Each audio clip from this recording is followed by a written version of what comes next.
You ask Tiger to solve. This deals with linear equations with one unknown. The final result is z equals 24. Let's solve it step by step. Simplify the expression. Move the negative sign from the denominator to the numerator. Simplify the fraction. Isolate the z. Multiply both sides by inverse fraction 3 over -1.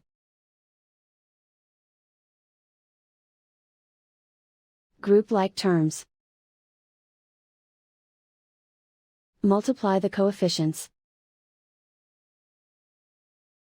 Simplify the arithmetic.